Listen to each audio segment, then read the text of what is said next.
Nama saya Shirin Anita binti Saleh Muhammad, memegang nombor matriks BP 2411-0279.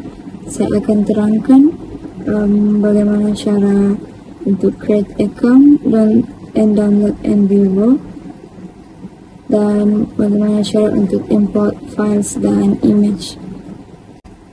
Okay, first kita akan pergi Google.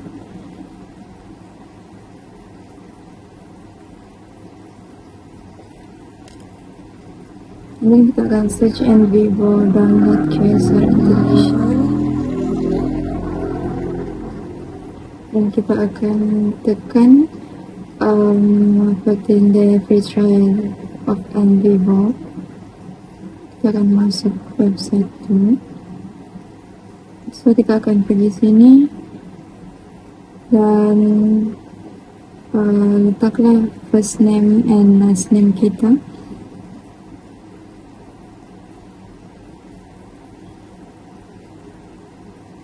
And then kita akan letak email address kita.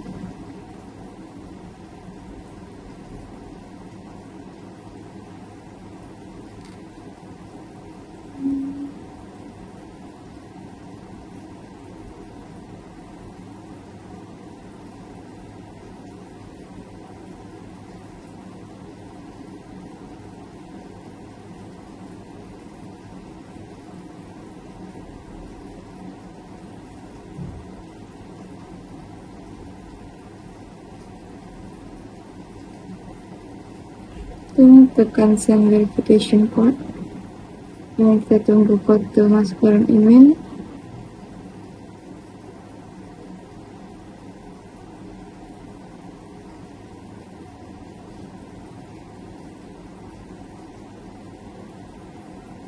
Dan isi kode yang kena hantar dekat email kita lah.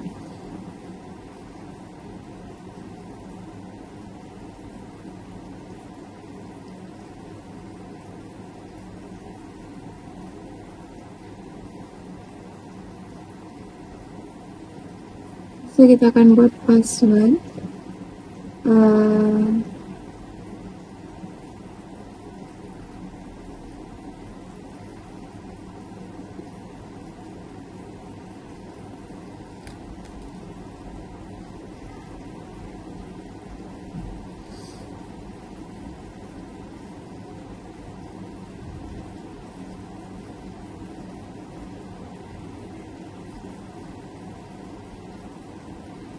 Dan tekan I accept.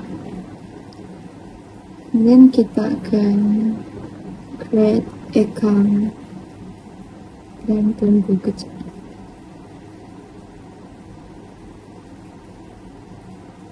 Academy and individual, dan pilih country kita lah, Malaysia.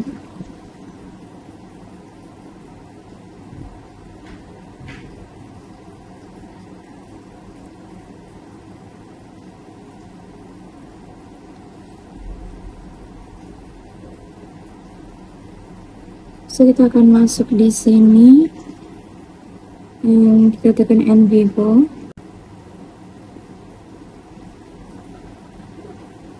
Tekan download NVivo for Windows.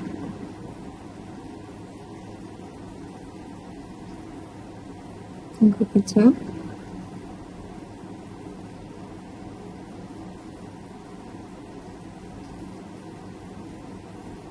Dan ada anak panah sebelah kanan di atas, tekan dia akan keluar macam tu. Bila sudah save download, and tekan, kita open, kita tekan next, and bila semua sudah save, kita akan tekan button save, and then kita akan log pergi account NVivo ni, account yang sudah kita register tadi.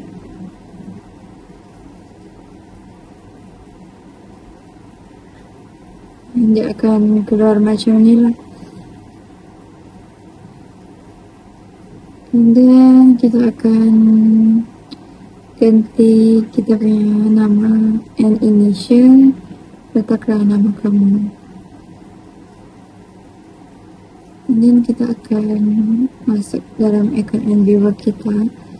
So kita akan create new project.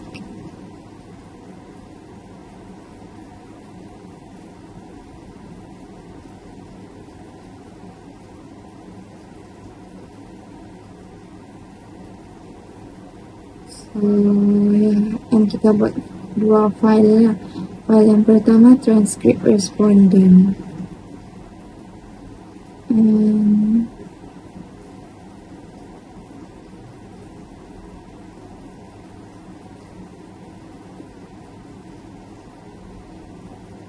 Dan file kedua, file untuk gambar.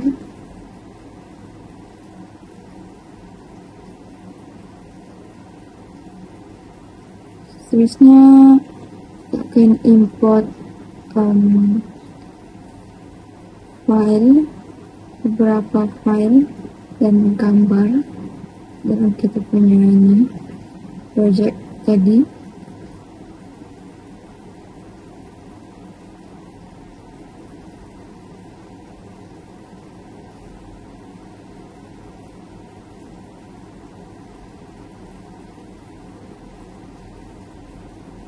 Tunggu kejap.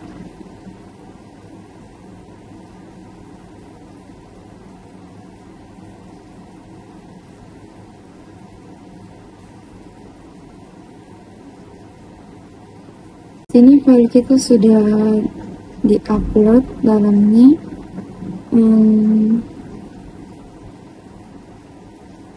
Ada dua gambar dan yang lain file.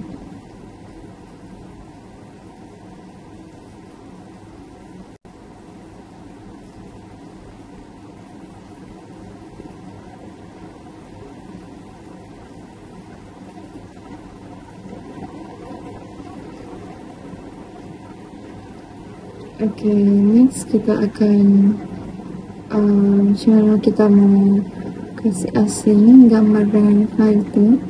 Just drag je dua gambar tu and tekan pergi gambar and dia keluar macam ni lah. Okay. Untuk file yang tadi pun sama je, drag je semua dan masukkan dalam transcript respondent tu. Itu je. Selamat sejahtera saya ucapkan kepada Dr. Muhammad Idris. Nama saya Siti Sahbina binti Jeffrey, pemengkakan metrik BP 24110126. Hari ini saya akan berkongsi tentang cara-cara penggunaan NVivo. Okay, untuk bahagian pertama iaitu link picture to text. Okay, di sini saya sudah memasukkan beberapa file transkrip temu bual dan juga gambar yang saya ingin kodkan. Sebagai contoh adalah gambar poster isu air. Okey. Jadi untuk kita kodkan kepada gambar ni, yang pertama kita pilih dulu gambar tu. Kemudian dalam gambar ni kita boleh buat kod untuk gambar ni. Jadi untuk kita buat kod tu, kita tekan left click sehinggalah dia muncul garisan putus-putus hitam putih ni. Dan kemudian kita selaraskan ke mana bahagian gambar tu yang kita mau kodkan. Jadi bila sudah kita pilih bahagian yang kita mau kodkan tu, kita tekan enter. Kemudian dia akan keluar paparan seperti dalam rajah di sebelah. Jadi dia ada region dan juga konteks, konten. Jadi dalam konten ni kita boleh tulis apa-apa yang kita mau describe tentang gambar yang kita selaraskan, yang kita mau hujah berkaitan gambar tu, yang kita mau kodkan. Jadi di sini saya tulis Perdana Menteri melihat krisis bekalan air di UMS. Jadi itu yang pertama untuk bahagian link picture to text. Dia sangat mudah. Okey, baiklah, saya teruskan untuk bahagian kedua. Untuk bahagian kedua, saya akan menerangkan tentang cara-cara untuk coding text and images. Okey, untuk coding text dan image, kita akan menggunakan semua file yang kita telah masukkan ke dalam NVivo. Seperti contoh, saya telah memasukkan transkrip temu bual untuk responden kami, jadi saya akan gunakan transkrip tersebut untuk saya kodkan. Okey, jadi yang pertama, untuk kita mengkodkan sesuatu, kita perlu pergi ke codes yang di bahagian kiri. Kita pilih codes, kemudian selepas tekan codes, dia akan keluar paparan seperti ini. Bila paparan begini sudah keluar, kita boleh pilih untuk new code. Okey, paparan new code, dia akan keluarkan paparan seperti ini. Okey, untuk paparan seperti ini, kalau jika bisa dilihat dengan jelas, saya menulis di paparan tersebut adalah kesan.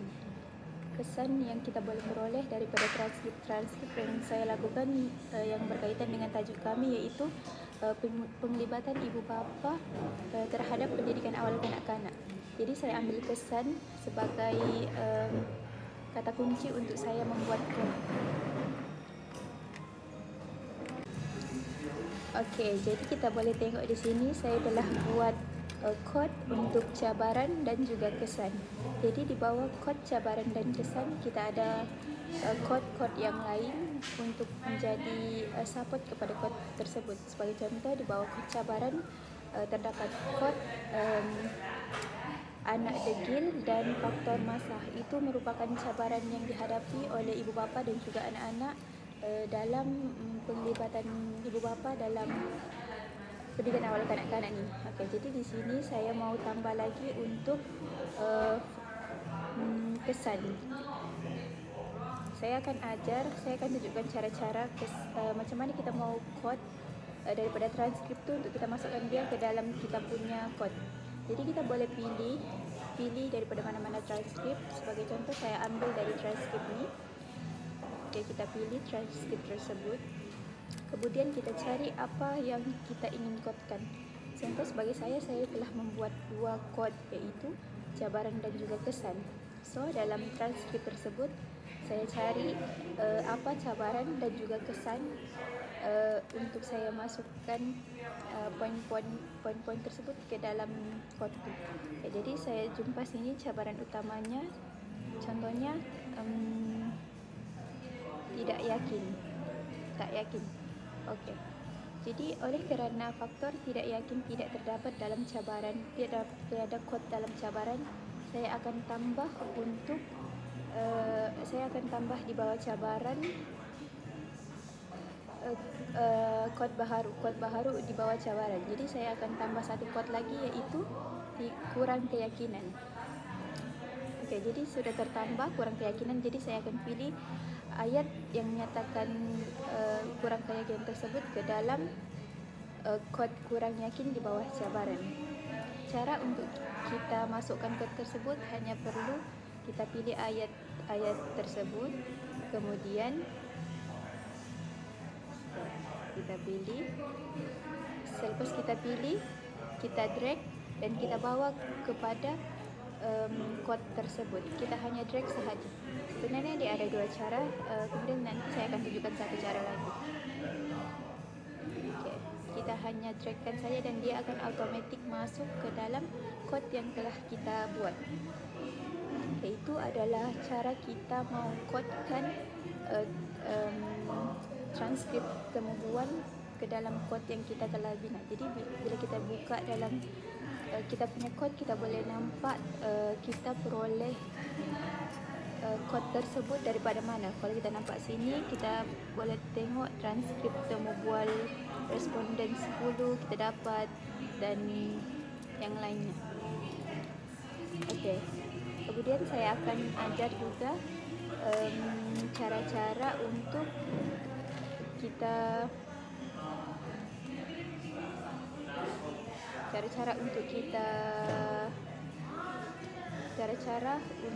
kita membuang kod tersebut.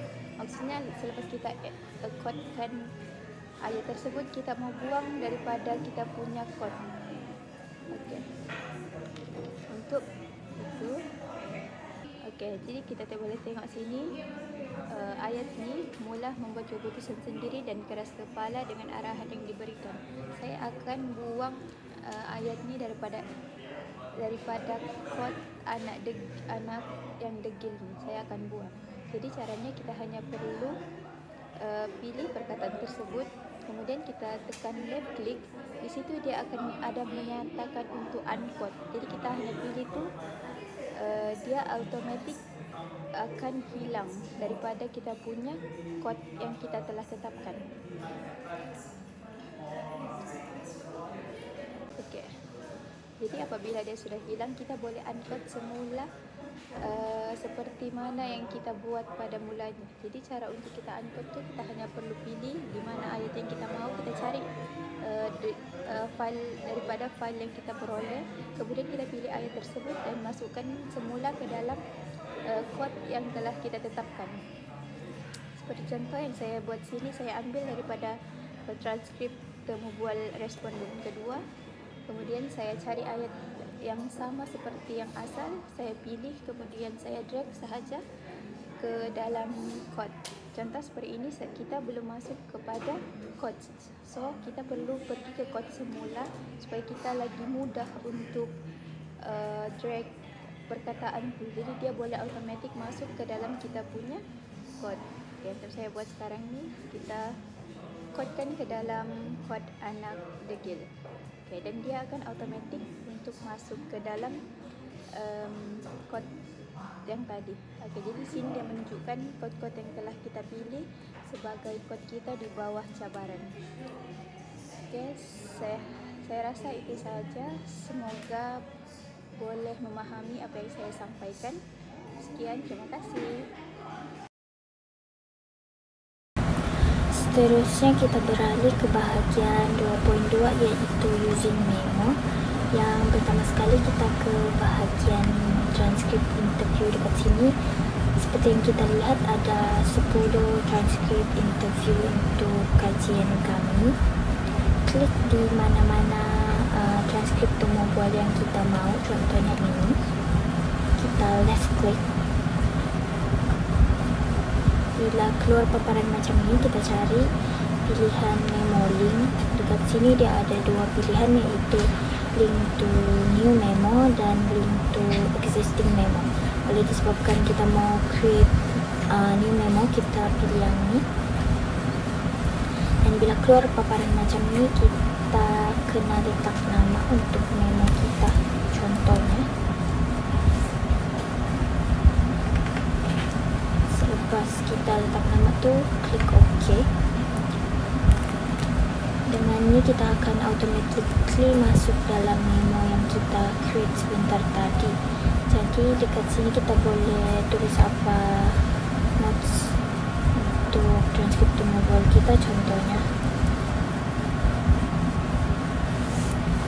Lepas tu, contohnya kalau dekat edit box ni dia masih tick, jangan lupa untuk untick, sebab kalau kita lupa untuk untick, dia tidak akan appear di bahagian sini nanti. Jadi itu sahaja untuk bahagian 2.2 using memo. Seterusnya kita beralih kepada bahagian 2.3, iaitu coding stripe. Yang pertama sekali kita buka bahagian interview transkrip ataupun transkrip interview, di mana semua transkrip yang kita akan coding atau telah coding akan muncul di bahagian ini. Seterusnya kita pilih mana-mana transkrip yang kita sudah coding sebentar tadi, contohnya saya pilih yang ini. Ini merupakan transkrip yang kita sudah coding sebentar tadi. Dan bila kita lihat di bahagian atas sini, dia ada beberapa ikon. Dan ikon yang ini merupakan ikon untuk coding strip kita. Tekan bahagian ini. Di sini kita boleh pilih beberapa pilihan, iaitu none, all, selected items, coding density, most coding, least coding, dan recently coded. Jadi kita boleh pilih mana-mana, contohnya saya pilih all. Dan dekat bahagian kanan akan muncul paparan coding stripe kita. Dan di sini pula kita boleh highlight part yang kita sudah coding untuk supaya kita senang nampak. Contohnya dari none kita tukar pergi all coding. Di sini kita boleh lihat setiap coding yang kita sudah buat. Dan sedikit tips untuk coding stripe ni, paparannya kita boleh ubah sama ada vertical ataupun horizontal. Contohnya sekarang kita tukar supaya dia lurus. Okey, macam ni. Dan dengan menggunakan coding stripe ni, kita boleh uncode sebarang indikator yang berkenaan. Itu sahaja untuk bahagian 2.3, iaitu use coding stripes. Assalamualaikum warahmatullahi wabarakatuh. Saya Kairunisa binti Razali, BP 24160342, dan pada bahagian saya akan membentangkan mengenai 3.1 Identify Theme. Pertama sekali, pilih fail untuk dikenal pasti. Jadi untuk ini saya memilih 4 fail dan kemudian tekan right dan tekan auto codes. Kemudian tekan Identify Themes and next. Tunggu sehingga selesai download.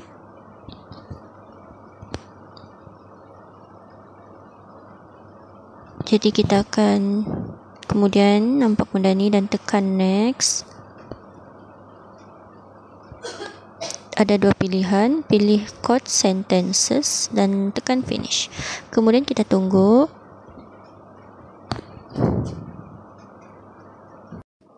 Dia memang akan mengambil masa yang sedikit lama mengikut kita punya kekuatan internet lah. Tujuan Identify Themes ini adalah untuk membantu kita mengenal pasti tema-tema yang terdapat di bahagian transkrip kita untuk memudahkan pembinaan coding.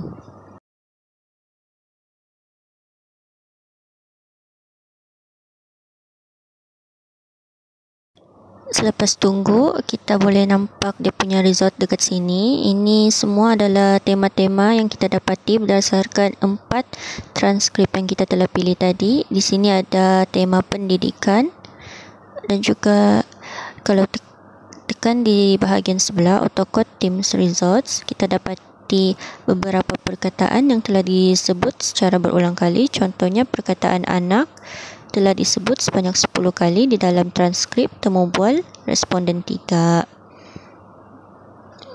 Melalui itu kita dapat dapati beberapa tema melalui transkrip yang telah kita pilih tadi.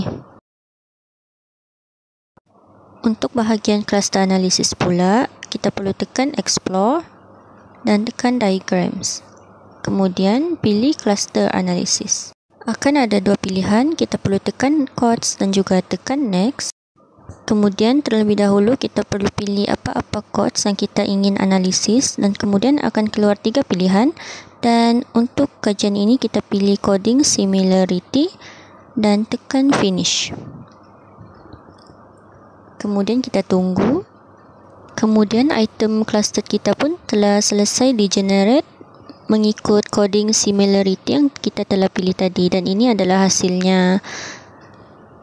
Kita boleh nampak pelbagai jenis lagi jadual cluster analisis yang kita boleh pilih di atas. Contohnya ada dalam bentuk horizontal, ada dalam bentuk 3D dan juga vertical.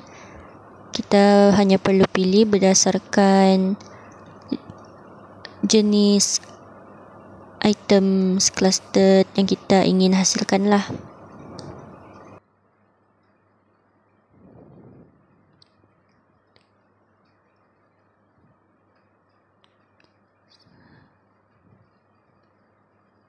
Ini adalah contoh tema yang kita telah kenal pasti berdasarkan transkrip tadi, dan juga ini adalah cluster analisis yang telah kita hasilkan berdasarkan kod dan juga tema yang dipilih tadi.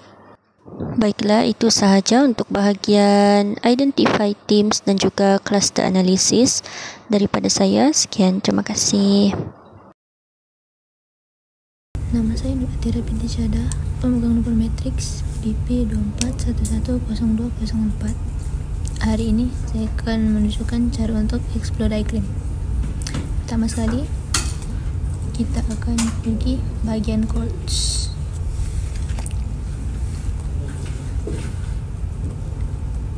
Selepas itu kita akan tekan explore yang berada dekat atas sekali, and then kita pilih codes yang ingin digunakan. Sebagai contoh, saya gunakan codes perkembangan kanak-kanak, and then kita tekan diagram yang berada di atas. Diagram akan menunjukkan perkembangan kanak-kanak yang berada di pusat. Kalau mau change focus, kita tekan transkrip mobile yang mau dilihat, and then kita tekan change focus yang berada di hujung sebelah kanan. Itu saja daripada saya. Kita beralih kepada 3.4, yaitu to create, mind, and project map. So first kita akan ke bahagian visualization, tekan sini dan akan keluar maps di bawah, kita tekan, and then pergi ke explore, tekan maps, and then pilih mind map. So dia akan keluar macam ni. Sebagai contoh saya akan tulis pendidikan awal kanak-kanak sebagai tajuk utama.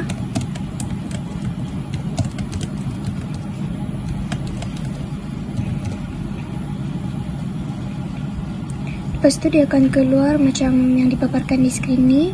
Kita teruskan tulis tajuk utama dia.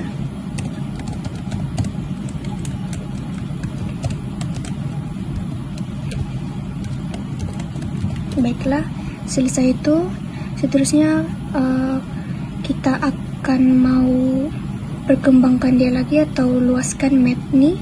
So kita akan tekan child idea dan dia akan keluar macam ni. Sebagai contoh saya akan tulis ibu bapa.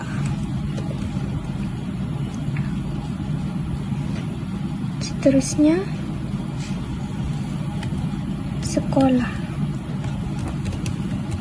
Dan dari bahagian isi-isi yang kecil ni kita boleh pecahkan dia lagi. So kita tekan lagi child idea dan dia akan keluar macam ni. Contohnya pembelajaran di rumah. Baiklah, ini contohnya. Kita boleh juga pilih bentuk map yang kita mau. So kita boleh pergi ke bahagian sini and then just pick mana satu bentuk yang sesuai.